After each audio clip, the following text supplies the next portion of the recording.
Hello everyone, welcome to Sipping Gold Sessions Christmas Special. Around this time of the year, I like to dip into some big beers. So today, we're doing a review and ranking of barrel-aged stouts. Parabolita by Firestone Walker. This is their Parabola stout that they have aged for 1 year in bourbon barrels, and then they blended it with their Velvet Merlin milk stout. They have also added some adjuncts like vanilla bean, cacao nibs, and sea salt to give that kind of salted caramel effect. This clocks in at 9.2 ABV. Firestone Walker is from Paso Robles, California. They started in 1996. This has taken 1 year in bourbon barrels. It has a really nice darkness to it with a nice like mocha style head.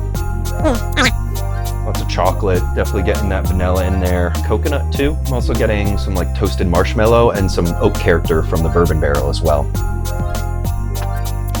Bitter roasted malts, some wood character from the bourbon barrel, and it's really soft as well, which sitting in the barrel for a year is going to do that. We have some dark chocolate in there, hints of caramel and vanilla. Not too much caramel characteristic. For being a salted caramel beer, it would be nice to have a little more caramel in there. Not getting much of the sea salt, but the cool thing about barrel-aged stouts is the more they warm up, the more flavors kind of come out of them. But very good beer. Santa's Black Blood from Abomination Brewing. They were like nomadic brewers in the Pennsylvania area, and then eventually landed with 12% Beer Project in 2019, where they do tons of contract brewing for some really awesome home brewers. This is a double stout. It has vanilla beans, milk sugar, eggnog spices, and then this version is aged in a bourbon barrel for 1 year. So let's crack this daddy open.